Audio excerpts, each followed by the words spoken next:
미국 국방부가 발칵 뒤집혔습니다. 에이펙 회의장, 트럼프 대통령의 전격 결단, 한국 핵 잠수함 승인 소식에 전 세계는 충격에 빠졌습니다. 하지만 이건 돌발 행동이 아니었습니다. 이미 예견된 일이었다고 말하는 미 전직 사령관의 충격적인 고백, 지금 시작합니다. 그날 아침 전 세계 신문 일면이 같은 헤드라인을 달았습니다. 트럼프, 한국 핵 추진 잠수함 승인. 제 전화기는 미친 듯이 울렸죠. 기자들이 몰려왔습니다. 다들 물었습니다. 왜 갑자기입니까? 갑자기라고요? 우린 20년 동안 한국을 감시했습니다. 매일 매 순간을요. 그런데도 막지 못했습니다. 저는 지금 고백합니다. 우리가 틀렸다고. 한국을 과소평가했다고요. 에이펙에서 트럼프가 서명하는 걸 보면서 저는 떨었습니다. 분노가 아니었습니다. 두려움이었죠. 드디어 시작됐구나. 20년간 우리가 애써 외면했던 진실이 이제 세상 앞에 드러난 겁니다. 저는 로버트 헤인즈입니다. 전미 국방정책 차관이었고 지금은 국제안보연구소 자문위원으로 일하고 있습니다. 억지이론과 해양안보를 연구해온 사람이죠. 40년 넘게 이 분야에 있었습니다. 수많은 보고서를 검토했고 수많은 결정에 서명했습니다. 하지만 20년 전 그 보고서만큼 제 손을 떨게 한 문서는 없었습니다. 에이펙 회의가 끝난 다음 날이었습니다. 워싱턴 외곽, 제 연구소 사무실 앞은 난리가 났죠. 기자들이 몰려들었습니다. 플래시가 터졌습니다. 녹음기가 켜졌습니다. 카메라가 돌아갔습니다. 그들은 갑작스러운 결정을 믿고 싶어 했습니다. 저는 처음엔 인터뷰를 거절했습니다. 말할 수 없었거든요. 아니, 말하고 싶지 않았습니다. 하지만 한 젊은 기자의 질문이 저를 멈춰 세웠습니다. 이건 정말 어제 갑작스럽게 결정된 건가요? 저는 그 순간 침묵했습니다. 창밖을 봤죠. 하늘은 맑았습니다. 하지만 제 머릿속은 20년 전 그날로 돌아가 있었습니다. 저는 잠시 멈췄습니다. 그리고 조용히 대답했습니다. 아니요. 이건 예고된 결말이었습니다. 우리는 그들의 준비를 20년 전부터 보고 있었죠. 우리는 이미 알고 있었습니다. 한국의 기술력을. 하지만 인정하고 싶지 않았을 뿐이죠. 기자들이 숨을 죽였습니다. 녹음기를 켰습니다. 저는 책상 서랍을 열었습니다. 낡은 서류철을 꺼냈죠. 표지에는 기밀 도장이 희미하게 남아 있었습니다. 20년이란 시간이 그 위를 지나갔습니다. 하지만 그 안의 내용은 여전히 생생했습니다. 저는 서류철을 펼치며 말했습니다. 나는 그 자리에 없었지만 그 서명의 배경을 알고 있습니다. 그건 하루 만에 만들어진 게 아니라 세 세대에 걸친 노력의 결실이었어요. 어제의 뉴스는 20년의 결실이었습니다. 대통령의 서명은 하루 만에 만들어지지 않습니다. 첫 페이지의 제목이 보였습니다. 핵없는 억지력 한국 모델. 말도 안 되는 제목이었습니다. 당시만 해도 말이죠. 핵 없이 억지력이라니 누가 믿겠습니까? 하지만 그 보고서는 우리의 오만을 산산조각 냈습니다. 제 눈빛이 옛 기억으로 흐려졌습니다. 20년 전 그날이 떠올랐죠. 국방정책위원회 비공개 회의실이었습니다. 한국의 해양전력 기술 보고서가 제출됐습니다. 회의실 공기는 냉소로 가득했죠. 다들 비웃었습니다. 핵 없이 억지력이라니 학술용어에 불과하다고들 했습니다. 저도 그렇게 생각했습니다. 처음엔 말이죠. 하지만 데이터를 보는 순간 제 얼굴이 굳어졌습니다. 자망 지속시간 데이터가 나왔습니다. 소음 억제율이 나왔습니다. 정밀 조선 공정 데이터가 나왔습니다. 숫자들이 제 눈앞에 펼쳐졌죠. 이건 이론이 아니었습니다. 현실이었습니다. 그들은 이미 핵 추진 시스템의 절반을 완성한 상태였습니다. 페이지를 넘길수록 충격이 커졌습니다. 한국의 조선소는 세계 1위였습니다. 원자로 기술은 검증돼 있었습니다. 잠수함 설계 능력은 수십 년간 축적돼 있었죠. 퍼즐 조각들이 맞춰지고 있었습니다. 그들은 핵탄두가 없을 뿐이었습니다. 핵을 운용할 모든 능력을 갖추고 있었죠. 저는 혼잣말처럼 중얼거렸습니다. 우리는 이미 알고 있었다. 하지만 이제는 부정할 수 없겠군. 우리는 이미 알고 있었습니다. 하지만 인정할 용기가 부족했죠. 회의실은 조용해졌습니다. 냉소가 사라졌죠. 침묵만 남았습니다. 벽시계의 초침 소리만 들렸습니다. 누군가는 눈을 돌렸습니다. 누군가는 고개를 숙였습니다. 우리 모두 깨달았죠. 한국은 이미 준비를 끝냈다는 걸 말입니다. 보고서 마지막 장에는 결론이 적혀 있었습니다. 이름만 빼고는 핵능력 보유국. 저는 그 문장을 여러 번 읽었습니다. 손이 떨렸습니다. 이건 기술 보고서가 아니었습니다. 선언문이었습니다. 그건 기술보다 신뢰의 문제였습니다. 저는 펜을 들었습니다. 서명란에 제 이름을 적었습니다. 펜촉이 종이를 긋는 소리가 유난히 크게 들렸죠. 그 순간 저는 알았습니다. 이 서명이 역사를 바꿀 거라는 걸 말입니다. 프로젝터 화면에 한국 모델이라는 문구가 떠올랐습니다. 회의실 안장관들의 표정이 미묘하게 변했죠.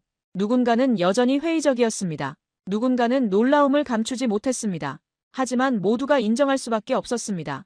그들의 수치는 우리의 오만을 무너뜨렸습니다. 한국의 조선소는 기술 시험장이 아니었습니다. 전략의 심장부였죠. 그들의 도면엔 자존심이 있었습니다. 한국은 핵이 아니라 신뢰로 억지를 설계했습니다. 우린 알고 있었지만 인정하는 순간을 미루고 있었던 겁니다. 그들의 기술보다 더 강했던 건 그들의 의지였습니다.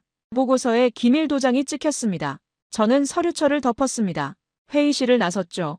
복도는 조용했습니다. 그들은 이미 준비를 끝냈다. 우리는 그저 지켜볼 수밖에 없었습니다. 그건 보고서 한 장으로 시작된 새 세대의 여정이었습니다. 저는 기자들에게 말했습니다. 그 이야기는 20년 전 하나의 보고서에서 시작됐습니다. 제 눈빛이 과거로 흐려졌습니다. 조명이 서서히 어두워졌죠. 화면이 페이드백됐습니다. 그리고 다시 밝아졌을 때 2005년 워싱턴 회의실 벽시계가 보였습니다. 2005년 워싱턴 국방정책위원회 비공개 회의실이었습니다. 형광등 불빛이 차갑게 내려앉았죠. 긴 회의 테이블이 놓여 있었습니다. 15명의 장관과 자문위원들이 자리에 앉았습니다. 저도 그중 한 명이었죠. 회의 테이블 중앙에 보고서 한 권이 놓였습니다. 두툼한 분량이었습니다. 표지에 적힌 제목이 보였습니다. 핵없는 억지력 한국 모델. 저는 그 제목을 보고 속으로 생각했습니다. 또 시작이군. 이상론자들의 학술 보고서겠지. 회의실 공기가 달라졌습니다. 누군가 코웃음을 쳤죠. 또 다른 이는 고개를 저었습니다.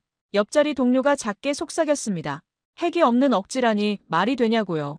저도 고개를 끄덕였습니다. 핵이 없는 억지라니 웃음거리였습니다. 학술 용어에 불과하다고 생각했죠. 의장이 말했습니다. 보고서를 검토하겠다고요. 한 명씩 한 권씩 나눠받았습니다.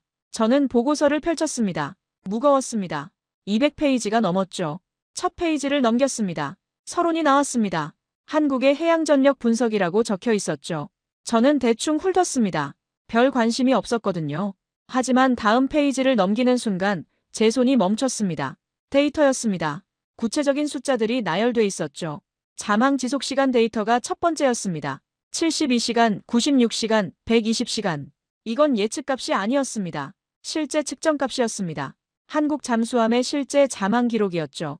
저는 다음 페이지를 넘겼습니다. 소음 억제율 데이터가 나왔습니다. 디시벨 수치가 정밀하게 적혀 있었습니다.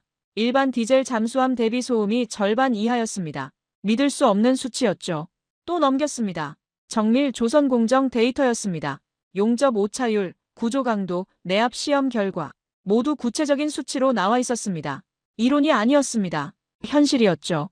페이지를 넘길수록 제 얼굴이 굳어졌습니다. 심장이 빨리 뛰기 시작했습니다. 이건 단순한 보고서가 아니었습니다. 증거였습니다.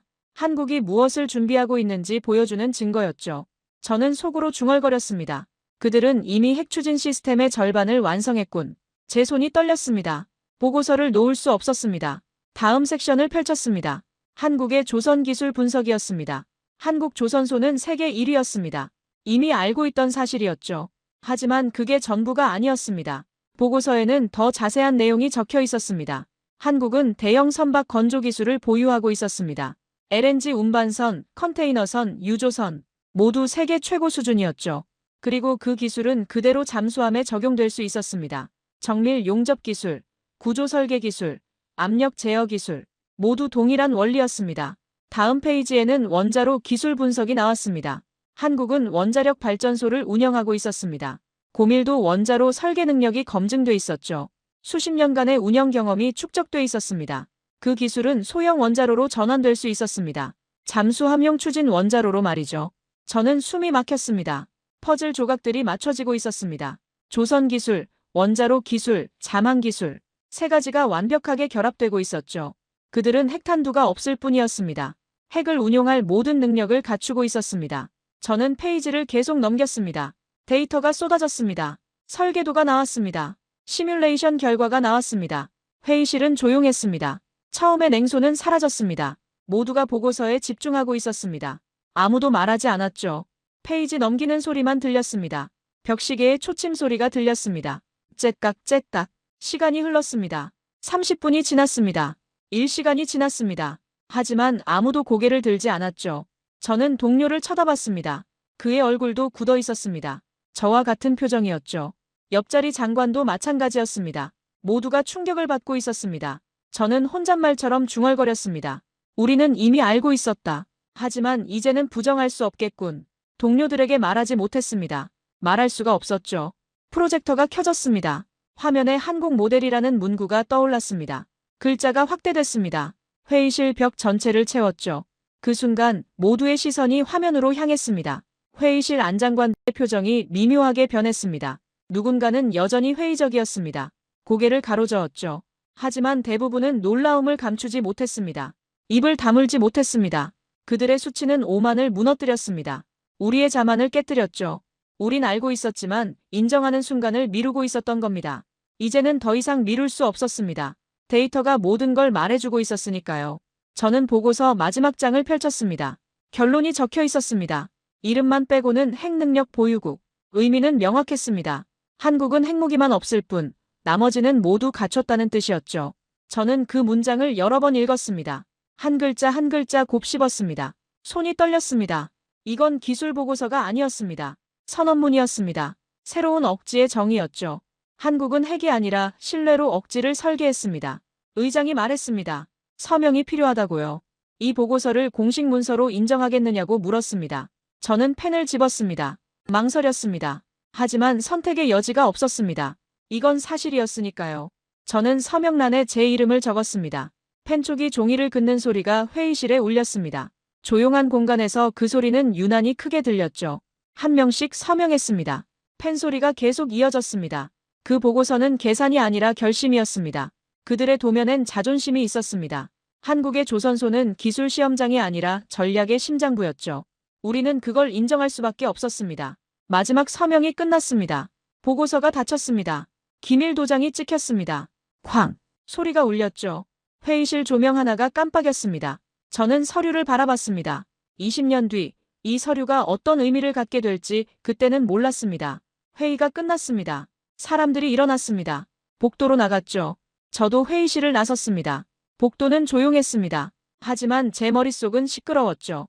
한 가지 생각만 맴돌았습니다. 우린 이미 알고 있었다. 이제 부정할 수 없었다. 그들은 이미 준비를 끝냈다. 이건 선언이었습니다. 새로운 억지의 정의였습니다. 그로부터 몇 달이 지났습니다. 태평양 안보위원회 회의실이었습니다. 워싱턴과는 다른 공기였죠. 더 긴장돼 있었습니다. 주변국 간 긴장이 고조되고 있었거든요. 잠수함 기술 경쟁이 심화되고 있었습니다. 회의 테이블에 각국 대표단이 앉았습니다. 미국, 일본, 호주 대표들이었죠. 저도 그 자리에 있었습니다. 그리고 한국 대표단도 있었습니다. 한국 대표단이 새로운 제안서를 제출했습니다. 두툼한 서류였죠. 표지에는 한반도 해양 억지력 강화 방안이라고 적혀 있었습니다. 저는 그 제목을 보고 긴장했습니다. 뭔가 큰 게 오고 있다는 걸 느꼈죠. 한국 대표가 일어섰습니다. 프레젠테이션을 시작했습니다. 화면에 첫 슬라이드가 떴습니다. 지속 가능한 추진체 기반 해양 억지력. 저는 그 문구를 보고 숨을 죽였습니다. 한국 대표가 말했습니다. 핵무기가 아니라 지속 가능한 추진체로 평화를 지키겠다고요. 우리는 핵탄두를 원하지 않는다고 했습니다. 하지만 우리 바다를 지킬 능력은 필요하다고 말했죠. 회의장 공기가 얼어붙었습니다. 냉소와 침묵이 교차했습니다. 일본 대표가 고개를 저었습니다. 호주 대표는 팔짱을 꼈죠. 미국 대표단 수석이 미간을 찌푸렸습니다. 저는 화면을 바라봤습니다. 다음 슬라이드가 넘어갔습니다. 기술 현황이 나왔습니다. 조선 기술, 원자로 기술, 자망 기술, 모두 구체적인 수치로 제시됐죠. 몇 달 전 봤던 그 보고서의 내용이었습니다. 한국은 무기가 아닌 철학을 내밀었습니다. 공격이 아니라 방어였죠. 확장이 아니라 균형이었습니다. 하지만 회의장은 받아들이지 않았습니다. 회의가 끝난 후였습니다. 비공개 내부 회의가 열렸습니다. 미국 대표단만 모였죠. 저도 그 자리에 있었습니다. 논쟁이 시작됐습니다. 연합대표단 수장이 말했습니다. 위험하다고요. 한국에 이런 기술을 허용하면 억지의 질서가 무너진다고 했습니다. 균형이 깨진다고 주장했죠. 다른 참모가 반박했습니다. 아니라고요. 이건 게임 체인저가 될 수 있다고 했습니다. 한국은 동맹국이라고 말했죠. 신뢰할 수 있다고 했습니다. 논쟁이 격화됐습니다. 목소리가 커졌습니다. 테이블을 치는 소리가 들렸죠. 저는 조용히 앉아 있었습니다. 그들의 말을 듣고 있었습니다. 수장이 저를 쳐다봤습니다. 헤인즈 차관, 당신 생각은 어떻습니까? 저는 잠시 침묵했습니다. 모두의 시선이 저에게 쏠렸죠. 저는 천천히 말했습니다. 금지는 시대를 막지만 결단은 균형을 만든다고요. 정치가 전략을 묶어두려 했다고 말했습니다. 하지만 기술은 이미 앞서 있다고 했죠. 수장이 반문했습니다. 그럼 승인하자는 겁니까? 저는 고개를 끄덕였습니다. 우린 그들의 용기를 승인해야 한다고 말했습니다. 동맹의 시험이라고 했죠. 우리는 그들을 믿을 수 있을까라는 질문에 답해야 한다고 했습니다. 회의실이 조용해졌습니다. 아무도 말하지 않았습니다. 시계 소리만 들렸죠. 째깍째깍. 긴 침묵이 이어졌습니다. 며칠이 지났습니다. 정책 보고서가 작성됐습니다. 제목은 한반도 전략적 자율성 제안이었습니다. 저는 그 보고서 작성에 참여했습니다. 밤새 작업했죠. 보고서 첫 페이지에는 배경이 적혀 있었습니다. 한국의 제안은 기술이 아니라 철학이라고 썼습니다. 우린 금지로 세상을 막으려 했고 그들은 결단으로 세상을 움직였다고 적었죠. 중간 부분에는 기술 분석이 들어갔습니다. 한국의 조선 능력, 원자로 기술, 자막 능력 모두 검증됐다고 명시했습니다. 위험 요소가 아니라 기회 요소라고 평가했죠. 보고서 마지막 장에는 결론이 있었습니다. 저는 그 부분을 직접 썼습니다. 억지는 탄두보다 지속력에서 비롯된다고 적었습니다. 한국의 제안은 정책이 아니라 선언문이라고 썼죠. 저는 펜을 들었습니다. 서명란에 제 이름을 적었습니다. 그날의 서명이 훗날 역사의 균형을 바꿨다는 걸 그때는 몰랐습니다. 보고서가 상부에 제출됐습니다. 며칠 후 답변이 왔습니다. 조건부 승인이었죠. 공식 발표는 미뤄졌습니다. 하지만 내부 자문서 형태로 비공식 협력안이 통과됐습니다. 저는 그 문서를 받아들고 생각했습니다. 이건 실험이 아니라 약속이라고요. 동맹의 시험이라고요. 회의실 벽에는 세계 해역 지도가 걸려 있었습니다. 태평양이 크게 표시돼 있었죠. 한반도가 보였습니다. 작은 점이었습니다. 하지만 그 점이 이제 다르게 보였습니다. 전략의 중심이 될 수 있는 점이었죠. 프로젝터의 전략적 자율성이라는 문구가 비쳤습니다. 저는 그 문구를 오래 바라봤습니다. 한국의 제안은 기술이 아니라 철학이었습니다. 우린 금지로 세상을 막으려 했고 그들은 결단으로 세상을 움직였습니다. 서류에 도장이 찍히는 순간이 왔습니다. 승인됨. 그 글자가 보였습니다. 묘한 정적이 흘렀죠. 저는 숨을 깊이 들이쉬었습니다. 자문위원 한 명이 독백처럼 말했습니다. 정치가 망설일 때 기술은 이미 앞서 있었다고요. 저는 고개를 끄덕였습니다. 그 말이 맞았습니다. 저는 회의실을 나섰습니다. 복도를 걸었습니다. 창밖으로 워싱턴의 하늘이 보였죠. 구름이 흘러가고 있었습니다. 저는 생각했습니다. 오늘 무언가가 시작됐다고요. 균형이 바뀌기 시작했다고요. 그날 밤 저는 집으로 돌아왔습니다. 책상에 앉았습니다. 일기를 썼죠. 오늘 우리는 결단을 내렸다고 적었습니다. 한국을 믿기로 했다고 썼습니다. 이게 옳은 선택일지 모르겠다고 적었습니다. 하지만 다른 선택지는 없었다고 마무리했죠. 그 보고서는 정책이 아니라 선언문이었습니다. 그날의 서명이 훗날 역사의 균형을 바꿨습니다. 사장. 승인 직후였습니다. 워싱턴으로 돌아왔습니다. 제 사무실에 앉았죠. 하지만 편하지 않았습니다. 뭔가 잘못될 것 같은 예감이 들었거든요. 그리고 정말로 시작됐습니다. 정치권 반발이었습니다. 먼저 상원군사위원회였습니다. 긴급 청문회가 소집됐죠. 저는 그 자리에 불려갔습니다. 의원들이 앉아 있었습니다. 표정이 좋지 않았죠.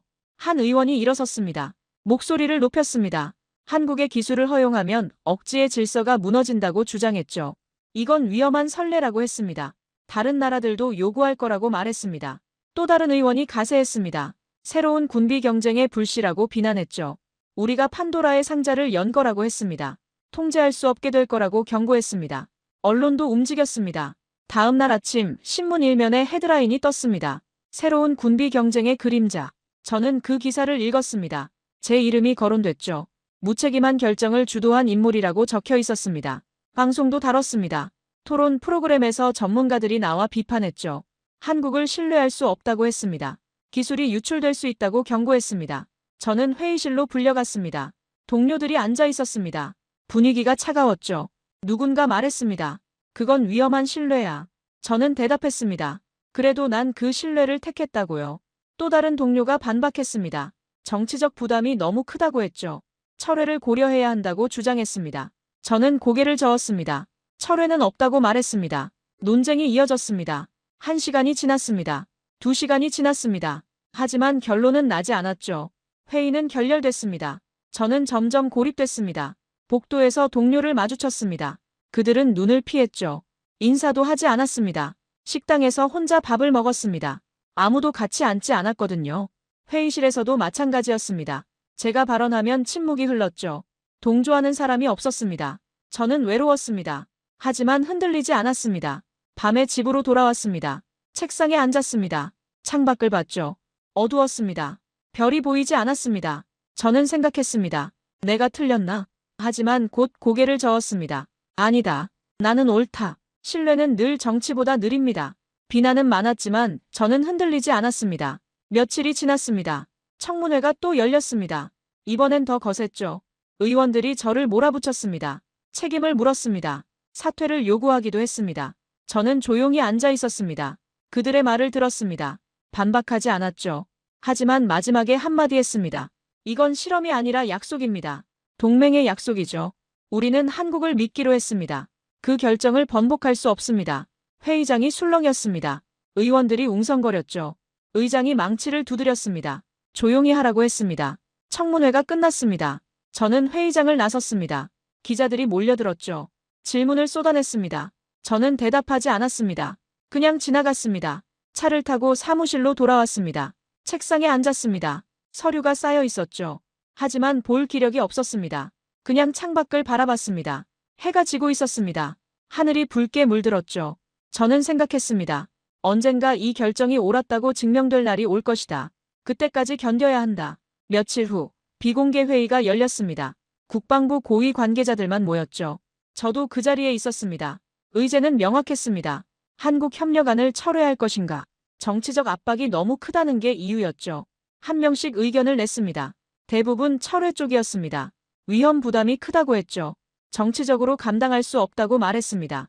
제 차례가 왔습니다. 저는 일어섰습니다. 천천히 말했습니다. 우린 기술이 아니라 의지를 시험하고 있습니다. 한국의 의지를요. 그들은 준비됐습니다. 우리가 준비되지 않은 겁니다. 신뢰할 용기가 부족한 거죠. 모두가 반대했지만 그들은 이미 길을 열고 있었습니다. 우리가 막는다고 막아지는 게 아닙니다. 이미 시작됐어요. 회의실이 조용해졌습니다. 아무도 말하지 않았습니다. 의장이 말했습니다. 표결하겠다고요. 손이 올라갔습니다. 철회 찬성. 5명이었습니다. 반대 3명이었습니다. 저를 포함해서요. 결과가 나왔습니다. 하지만 의장이 말했습니다. 최종 결정은 보류하겠다고요. 더 지켜보겠다고 했습니다. 저는 안도했습니다. 적어도 당장은 막아냈습니다. 회의가 끝났습니다. 저는 복도로 나왔습니다. 한 동료가 다가왔습니다. 조용히 말했죠. 당신은 외롭겠지만 당신이 오를 수도 있어. 저는 고개를 끄덕였습니다. 고맙다고 말했습니다. 공식 발표는 미뤄졌습니다. 하지만 내부 자문서 형태로 비공식 협력안은 살아남았습니다. 은밀한 지원 결정이었습니다. 겉으로는 없는 것처럼 속으로는 진행되는 거죠. 저는 그걸로 충분하다고 생각했습니다. 이건 실험이 아니라 약속이었습니다. 동맹의 시험이었죠. 우리는 그들을 믿을 수 있을까? 저는 믿을 수 있다고 답했습니다. 회의실 조명 하나가 꺼진 어두운 공간이었습니다. 저는 그 어둠 속에서도 길을 봤습니다. 언론 헤드라인은 새로운 군비 경쟁의 그림자라고 적었지만 저는 새로운 균형의 시작이라고 믿었습니다. 제 손에는 서명 도장 자국이 남아 있었습니다. 그건 위험한 신뢰야. 누군가의 말이 귓가에 맴돌았습니다. 하지만 저는 그 뒤에 조용히 말했습니다. 그래도 난 그 신뢰를 택했다. 침묵이 이어졌습니다. 길고 무거운 침묵이었습니다. 하지만 그 침묵 속에서 저는 확신을 키워갔습니다. 냉정한 확신이었죠. 그로부터 1년이 지났습니다. 검증의 시간이 시작됐죠. 한국이 추진체 성능과 자망 데이터를 공유하기 시작했습니다. 비공식 협력안에 따른 조치였습니다. 겉으로는 드러나지 않았지만 내부적으로는 본격적인 기술 검증 단계에 들어간 겁니다. 이건 단순한 자료 교환이 아니었습니다. 신뢰의 시험이었죠. 저는 평가팀에 합류했습니다. 워싱턴 국방부 지하 3층에 위치한 기술평가실이었습니다. 보안이 극도로 철저한 곳이었죠. 출입할 때마다 3번의 신원 확인을 거쳐야 했고 모든 전자기기는 반납해야 했습니다. 회의실 안에서는 핸드폰도 사용할 수 없었고 노트북도 외부 네트워크와 완전히 차단된 전용 기기만 사용할 수 있었습니다. 평가팀은 총 6명으로 구성됐습니다. 원자로 전문가는 MIT에서 30년간 연구한 베테랑이었고 잠수함 설계 전문가는 해군 조선소에서 평생을 보낸 사람이었습니다. 해양 전략 분석가는 태평양 함대 작전을 총괄했던 제독 출신이었죠. 재료공학 박사까지 포함해서 모두 각 분야에서 20년 이상 경력을 쌓은 최고의 인재들이었습니다. 저는 그 팀의 총괄 책임자로 임명됐습니다. 첫 데이터가 도착한 건 화요일 오전 10시였습니다. 암호화된 대용량 파일이었습니다.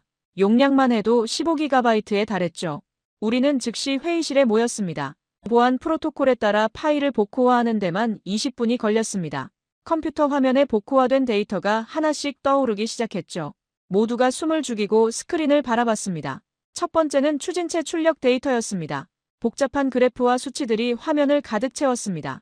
시간대별 출력 변화, 온도 변화, 압력 변화가 실시간으로 기록돼 있었죠. 원자로 전문가가 자리에서 천천히 일어서며 입을 벌렸습니다. 이건 우리 예상치를 완전히 넘어서는 수준이라고 중얼거렸습니다. 열효율이 92%에 달했습니다.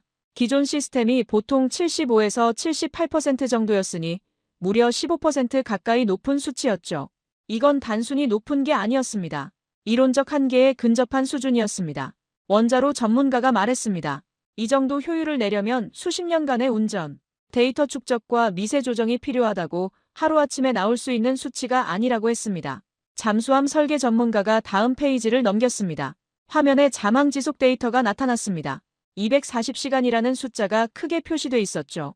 연속 자망 기록이었습니다. 열흘입니다. 쉬지 않고 열흘을 물속에 있었다는 뜻이었습니다. 부상 없이 스노클링 없이 완전히 물속에만 있었다는 거죠. 회의실이 술렁였습니다. 잠수함 전문가가 고개를 저으며 말했습니다. 이건 우리가 아는 디젤 잠수함의 한계를 넘어선 수치라고 핵추진급이 아니면 불가능한 기록이라고 했습니다. 다시 확인해야 한다고 주장했죠. 우리는 원본 데이터를 다시 불러왔습니다. 계산식을 재검토했습니다. 교차 검증을 3번이나 반복했습니다. 하지만 결과는 동일했습니다. 오차 범위 0.2%. 그것은 우연이 아니었습니다. 측정 오류도 아니었죠. 이건 실제 운용 데이터였습니다.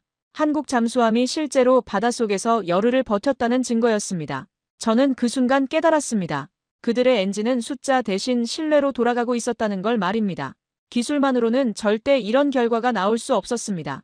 이건 수십 년간 축적된 노하우의 결과였고 수천 번의 시행착오 끝에 얻은 완성도였으며 끊임없는 개선과 완벽을 향한 집념이 만들어낸 기적이었죠. 며칠 후 두 번째 데이터 패키지가 도착했습니다. 이번에는 소음 억제 관련 데이터였습니다. 우리는 다시 회의실에 모였습니다. 모두가 긴장한 표정이었죠. 첫 번째 데이터가 워낙 충격적이었기 때문에 이번에는 무엇이 나올지 기대 반 두려움 반이었습니다. 화면에 음향 스펙트럼 분석 그래프가 떴습니다. 파란색 선이 한국 잠수함의 소음 수치였고 빨간색 선이 기존 디젤 잠수함의 평균치였습니다. 노란색 선은 해양 배경 소음이었죠. 세 개의 선이 그래프 위에 그려졌습니다. 두 선의 간격이 어마어마했습니다. 한국 잠수함의 소음은 거의 해양 배경 소음 수준에 근접해 있었습니다. 해양 전략 분석가가 자리에서 벌떡 일어나며 말했습니다. 이건 사실상 탐지 불가능한 수준이라고 잠수함이 아니라 유령이라고 표현해야 맞다고 했습니다. 이 정도면 적 소나로 탐지하는 게 거의 불가능하다고 덧붙였죠. 저는 데이터를 계속 넘기며 생각했습니다. 나는 기술을 본 게 아니라 결심의 결과를 봤다고 말입니다. 한국은 이론으로 설명하지 않았습니다. 숫자로 증명했습니다. 말이 아니라 현실로 보여줬죠. 그들은 우리에게 믿으라고 설득하지 않았습니다. 그저 결과를 보여줬을 뿐이었습니다. 다음 주에는 세 번째 데이터가 도착했습니다. 구조 안전성 테스트 결과였습니다. 심해 자망 시뮬레이션 데이터, 극한 압력 테스트 결과, 비상 상황 대응 시나리오까지 포함돼 있었습니다. 데이터는 방대했습니다. 분석하는 데만 일주일이 걸렸죠. 재료공학 박사가 데이터를 분석하며 연신 감탄했습니다. 용접 불량률이 0.001% 미만이라고, 이건 사람이 만든 게 아니라 완벽히 통제된 자동화 시스템이 만든 수준이라고 말했습니다. 하지만 실제로는 사람이 만든 겁니다. 한국의 조선소 노동자들이 만든 거였죠. 수십 년간 배를 만들어 온 그들의 손끝에서 나온 결과물이었습니다. 매일 용접봉을 잡고 매일 철판을 다루고 매일 밀리미터 단위의 정밀도를 유지하며 일해온 사람들이었습니다. 그들의 침묵 속에 수천 개의 계산이 있었습니다. 말없이 쌓아온 경험과 노하우가 이런 결과를 만들어낸 겁니다. 한 달이 지났습니다. 우리는 최종 보고서를 작성했습니다. 두꺼운 보고서였습니다. 200페이지가 넘었죠. 결론은 명확했습니다. 한국의 기술은 검증됐다. 예상을 뛰어넘는 수준이다. 실전 배치 가능하다. 위험 요소는 발견되지 않았다. 저는 보고서를 들고 상부로 올라갔습니다. 국방장관 집무실이었죠. 장관이 보고서를 받아들고 천천히 페이지를 넘겼습니다. 한 장 한 장 꼼꼼히 읽었습니다. 표정이 점점 진지해졌습니다. 30분이 지났습니다. 장관이 보고서를 덮었습니다. 장관이 물었습니다. 확실한가? 저는 고개를 끄덕였습니다. 확실하다고 대답했습니다. 이제 증명은 끝났다고 남은 건 결단뿐이라고 말했습니다. 숫자가 아니라 의지가 억지가 된다고 덧붙였죠. 장관이 창밖을 바라봤습니다. 한참을 말이 없었습니다. 그러다 천천히 고개를 돌렸습니다. 알겠다고 상부에 보고하겠다고 말했습니다. 그렇게 회의가 끝났습니다. 몇 개월 후 긴장이 다시 찾아왔습니다. 인근 해역에서 타국의 잠수함 활동이 포착됐다는 첩보가 들어왔습니다. 동해 북부 해역이었습니다. 우리 정찰 위성이 이상 징후를 감지했죠. 수온 변화 패턴이 비정상적이었고 특정 해역에서 전자기 신호가 반복적으로 감지됐습니다. 워싱턴 국방부 상황실에 긴급 소집령이 떨어졌습니다. 새벽 3시였습니다. 저도 급히 옷을 입고 사무실로 향했습니다. 거리는 텅 비어 있었죠.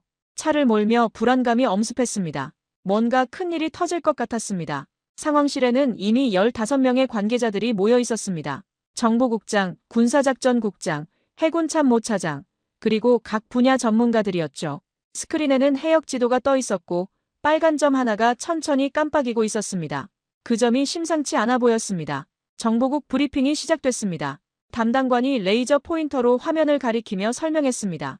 타국 잠수함으로 추정되는 물체가 한국 동해안에서 60헬이 떨어진 지점에서 활동 중이라고 했습니다. 핵추진 잠수함으로 보인다고 덧붙였죠.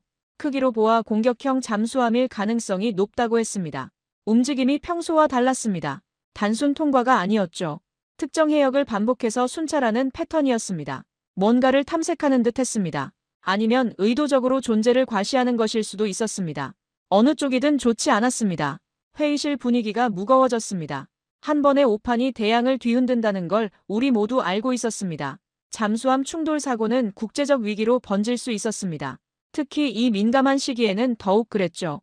한국 핵추진협력안이 아직 공식화되지 않은 상태였고 정치권의 반대 여론도 여전했습니다. 군사작전국장이 보고했습니다. 한국 해군도 움직이고 있다고 했습니다. 그들의 신형 잠수함이 출동했다고 했죠. 바로 우리가 1년 전 검증했던 그 잠수함이었습니다. 저는 긴장했습니다. 첫 실전 투입이었거든요.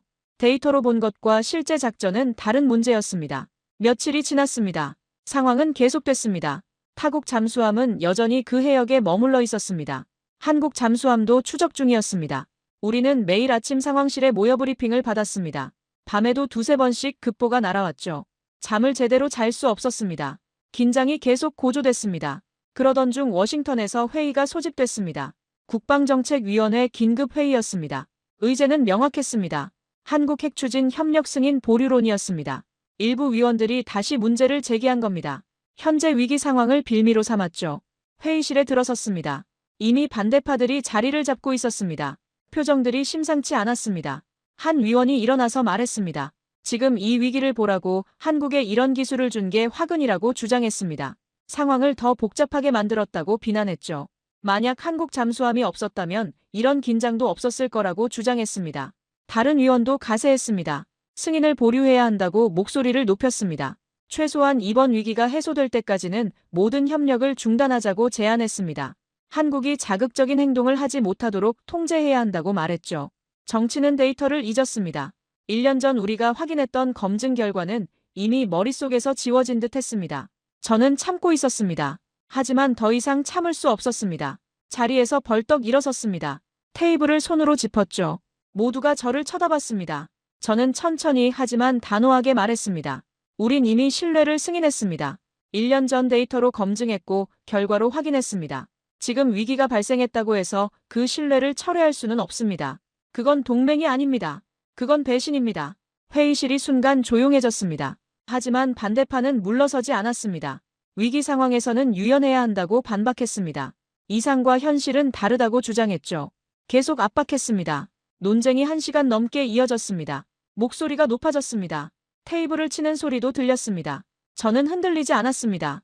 계속 반박했습니다. 그때였습니다. 상황실에서 연락이 왔습니다. 급보라고 했습니다. 중요한 상황 변화가 있다고 했죠. 우리는 회의를 급히 중단하고 상황실로 이동했습니다. 복도를 뛰어갔습니다.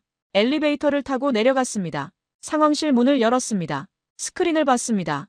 해역 지도가 떠 있었고 이번에는 두 개의 점이 보였습니다. 하나는 빨간색, 하나는 파란색이었습니다. 두 점이 매우 가까이 있었습니다. 정보국 요원이 급히 설명했습니다. 타국 잠수함이 한국영해 경계선 근처까지 접근했다고 했습니다. 한국 잠수함은 그 뒤를 바짝 추적하고 있었습니다. 거리는 불과 5km였습니다. 잠수함 전투에서 이 거리는 거의 접촉 거리였죠. 일촉즉발의 상황이었습니다. 우리는 숨을 죽였습니다. 스크린을 응시했습니다. 두 점이 천천히 움직이고 있었습니다. 충돌할 것만 같았습니다. 누군가 중얼거렸습니다. 전쟁이 날 수도 있다고요. 또 다른 누군가는 신에게 기도했습니다. 하지만 한국 잠수함은 공격하지 않았습니다. 침묵을 유지했습니다. 그저 추적만 했습니다. 압박했지만 도발하지 않았습니다. 존재를 알렸지만 위협하지 않았습니다. 완벽한 거리를 유지하며 따라갔습니다. 그들의 침묵이 전장을 진정시켰습니다. 시간이 흘렀습니다. 1시간, 2시간, 3시간. 상황실에 있던 우리는 자리를 뜰 수 없었습니다. 커피를 마시며 화면만 바라봤습니다. 긴장이 계속됐죠. 타국 잠수함이 움직이기 시작했습니다. 천천히 방향을 틀었습니다. 영해 경계선에서 조금씩 멀어졌죠. 한국 잠수함은 여전히 추적했습니다. 하지만 압박은 줄였습니다. 거리를 조금씩 벌렸죠. 완전히 이탈할 때까지 끝까지 따라갔습니다. 절대 놓치지 않았지만 절대 자극하지도 않았습니다. 그리고 마침내 타국 잠수함이 해역을 완전히 벗어났습니다. 위기가 해소됐습니다. 상황실에서 안도의 한숨이 터져나왔습니다. 누군가는 박수를 쳤습니다. 저도 긴장이 풀렸습니다. 의자에 주저앉았죠. 등에서 식은땀이 흘렀습니다. 군사작전국장이 말했습니다. 한국이 완벽하게 대응했다고, 도발하지 않으면서도 확실하게 억제했다고 평가했습니다. 교과서적인 대응이었다고 덧붙였죠. 저는 고개를 끄덕였습니다. 그들은 말보다 행동으로 동맹을 증명했습니다. 우리는 다시 회의실로 돌아갔습니다. 분위기가 완전히 바뀌어 있었습니다. 아까 그렇게 반대하던 위원들이 입을 다물고 있었습니다. 아무도 승인 보류를 언급하지 않았습니다. 누군가 조용히 말했습니다. 한국이 제대로 해냈다고요. 저는 조용히 말했습니다. 전쟁을 막은 건 무기가 아니라 침묵이었습니다. 억지는 함성을 지르지 않습니다. 한국은 오늘 그걸 보여줬습니다. 동맹이란 이런 겁니다. 회의가 끝났습니다. 승인 보류로는 자연스럽게 사라졌습니다. 아무도 더 이상 반대하지 않았죠. 저는 회의실을 나서며 창밖을 봤습니다. 해가 지고 있었습니다. 하늘이 붉게 물들었죠. 저는 생각했습니다. 나는 그날 신뢰의 실체를 봤다고요. 숫자가 아니라 행동으로, 말이 아니라 침묵으로 한국은 자신들이 준비됐다는 걸 증명했습니다. 동맹이란 위기 속에서 시험받는다는 걸 그날 깨달았습니다. 위기가 끝난 후 일주일이 지났습니다. 비공개 평가 회의가 소집됐습니다. 국방부 회의실이었죠. 참석자는 엄선됐습니다. 국방장관, 합참의장, 정보국장, 그리고 저를 포함한 핵심 자문위원 6명이었습니다. 회의 주제는 명확했습니다. 한국의 대응을 평가하고 향후 방향을 결정하는 것이었습니다. 회의실 분위기는 이전과 완전히 달랐습니다. 몇 달 전만 해도 회의적이고 냉소적이었던 사람들이 이제는 진지하고 집중된 표정이었습니다. 한국 잠수함의 대응이 모두를 바꿔놓았죠. 말이 아니라 행동이, 이론이 아니라 실전이 증명한 겁니다. 국방장관이 입을 열었습니다. 이번 위기에서 한국이 보여준 대응을 어떻게 평가하느냐고 물었습니다. 합참의장이 먼저 답했습니다. 완벽했다고, 교과서에 실릴 만한 작전이었다고 평가했습니다. 도발하지 않으면서도 확실하게 억제했다고 덧붙였죠. 정보국장도 동의했습니다. 한국 잠수함의 추적 능력이 예상을 뛰어넘었다고 말했습니다. 타국 잠수함을 한순간도 놓치지 않았고 완벽한 거리를 유지했다고 했죠. 이건 기술만의 문제가 아니라고, 오랜 훈련과 경험이 만들어낸 결과라고 평가했습니다. 저도 의견을 냈습니다. 한국은 이제 균형의 축이라고 말했습니다. 더 이상 보호받는 동맹이 아니라 함께 지역을 안정시키는 파트너라고 했죠. 이번 위기가 그걸 증명했다고 덧붙였습니다. 국방장관이 고개를 끄덕였습니다. 그렇다면 공식 보고서에 그렇게 명시하자고 말했습니다. 저에게 보고서 작성을 맡겼죠. 저는 받아들였습니다. 이건 단순한 평가 보고서가 아니었습니다. 새로운 전략의 시작을 알리는 문서였습니다. 저는 3일 동안 보고서를 작성했습니다. 밤낮으로 작업했죠. 첫 페이지에는 배경을 적었습니다.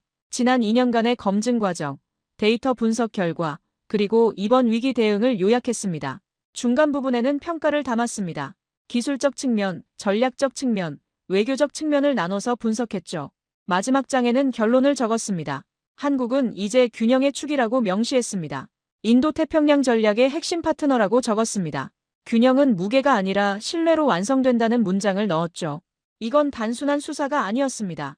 지난 2년간 제가 직접 목격한 현실이었습니다. 보고서를 완성했습니다. 50페이지 분량이었습니다. 저는 서명했습니다. 그리고 상부에 제출했죠. 며칠 후 회신이 왔습니다. 의회 브리핑 자료로 사용하겠다고 했습니다. 저는 놀랐습니다. 이건 내부 문서였는데 의회에 공개한다는 건 공식화한다는 뜻이었습니다. 일주일 후였습니다. 미 의회 국방위원회 브리핑이 열렸습니다. 저도 참석했죠. 위원들이 앉아 있었습니다. 국방장관이 브리핑을 시작했습니다. 파워포인트 화면에 제 보고서 내용이 떠올랐습니다.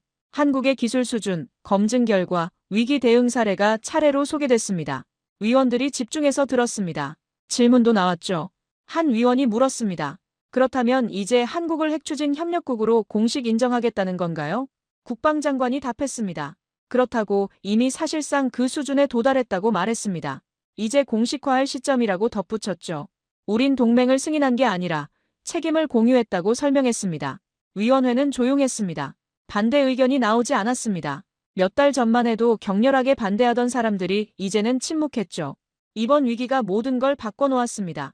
현실이 논쟁을 끝낸 겁니다. 브리핑이 끝났습니다. 위원장이 말했습니다. 대통령에게 보고하겠다고 공식 승인 절차를 진행하겠다고 했습니다. 저는 안도했습니다. 드디어 끝이 보였습니다. 한 달이 지났습니다. 백악관에서 연락이 왔습니다. 대통령이 승인 서류에 서명했다고 했습니다. 하지만 이건 단순한 승인이 아니었습니다. 외교적 선언으로 격상됐다고 했죠. 정상회담에서 공식 발표하겠다고 했습니다. 저는 그 소식을 듣고 감회가 새로웠습니다. 2년 전 낡은 보고서를 펼쳤던 그날이 떠올랐습니다. 핵없는 억지력, 한국 모델. 그때는 말도 안 되는 제목이었습니다. 하지만 이제는 현실이 됐죠. 며칠 후 정상회담이 열렸습니다. 워싱턴에서였습니다. 저도 참관했죠. 대통령이 연설했습니다. 한국과의 핵추진 협력을 공식 발표했습니다. 이건 단순한 기술 협력이 아니라 전략적 파트너십의 심화라고 말했습니다. 그날 세계의 지도에 새로운 선이 그어졌습니다. 인도태평양의 중심은 좌표가 아니라 신뢰의 축으로 이동했습니다. 한국은 더 이상 변방이 아니었습니다. 균형의 중심이었죠. 저는 회의장 뒤편에 서서 그 장면을 지켜봤습니다. 가슴이 뜨거워졌습니다. 지난 2년간의 논쟁, 고립, 압박이 떠올랐죠. 하지만 결국 해냈습니다. 신뢰가 승리한 겁니다. 회의가 끝난 후 한국 대표단과 악수했습니다. 그들은 조용히 고개를 숙였습니다. 저도 고개를 숙였죠. 말은 필요 없었습니다. 우리는 함께 이뤄냈습니다. 저녁에 사무실로 돌아왔습니다. 책상에 앉았습니다. 창밖을 봤죠. 워싱턴의 불빛이 반짝이고 있었습니다.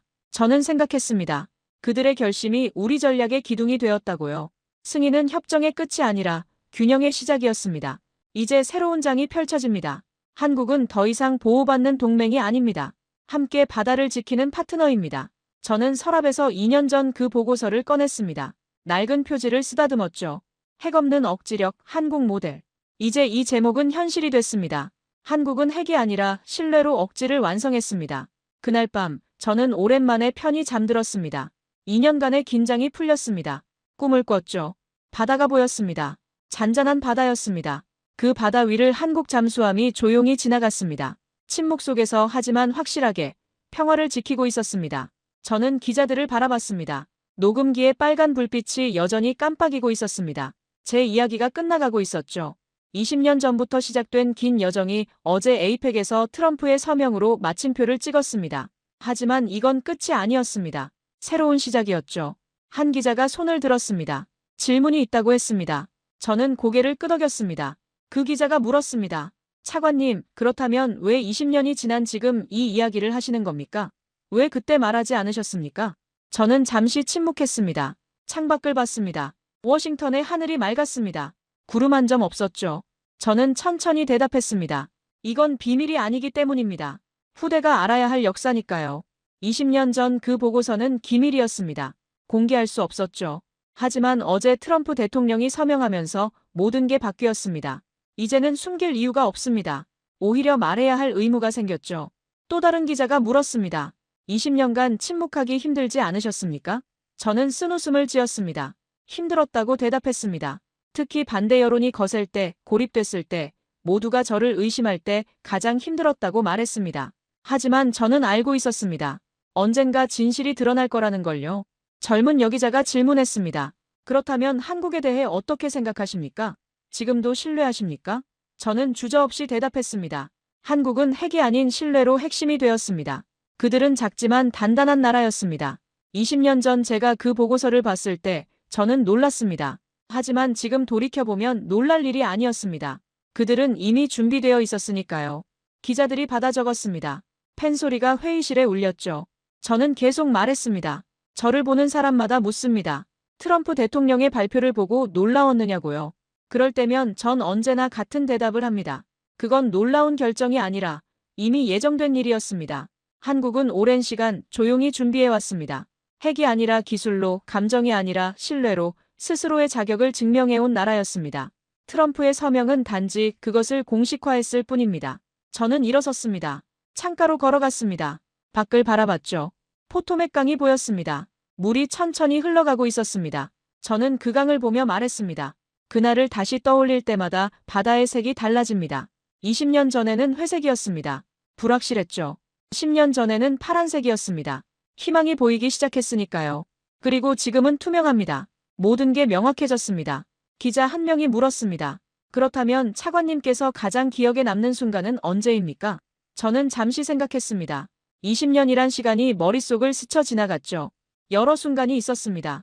처음 보고서를 펼쳤을 때, 데이터를 확인했을 때, 위기 상황에서 한국의 대응을 봤을 때, 하지만 가장 기억에 남는 건 따로 있었습니다.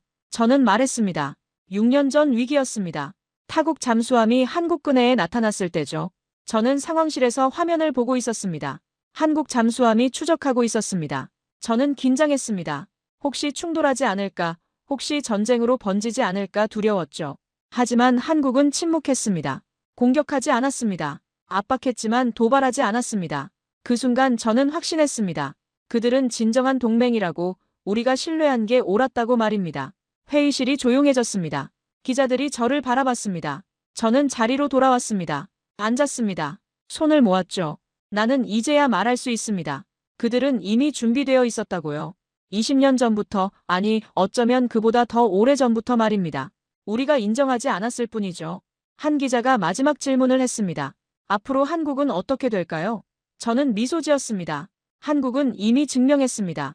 기술로, 신뢰로, 행동으로 말입니다. 앞으로도 그럴 겁니다. 그들은 말보다 행동하는 나라니까요. 이제 인도태평양의 균형은 한국 없이는 설명할 수 없습니다. 그날 에이펙의 서명은 한 나라의 승인이 아니라 한 세대의 약속이었습니다. 핵이 세상을 바꾼 게 아니라 신뢰가 세상을 바꿨습니다.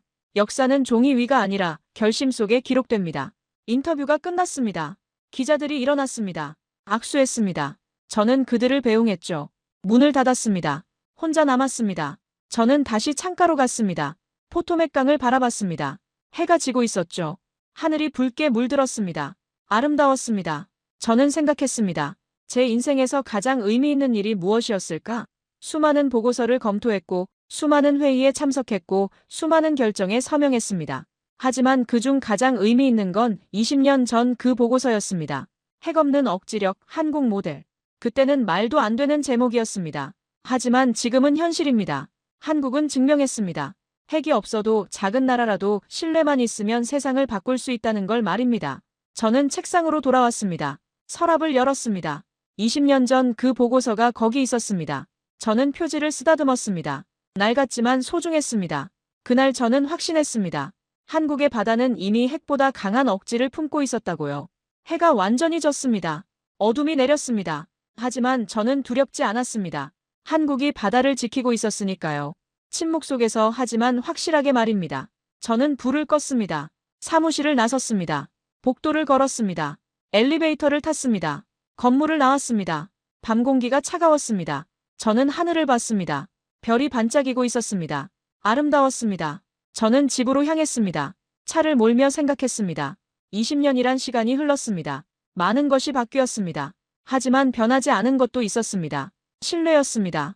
한국에 대한 신뢰, 동맹에 대한 신뢰, 미래에 대한 신뢰였죠. 집에 도착했습니다. 뉴스가 나왔습니다. 에이펙 회의 소식이었죠. 트럼프가 웃으며 서명하는 장면이 반복됐습니다. 저는 그 장면을 보며 미소 지었습니다. 드디어 끝났습니다. 20년간의 여정이 막을 내렸습니다. 하지만 동시에 깨달았습니다.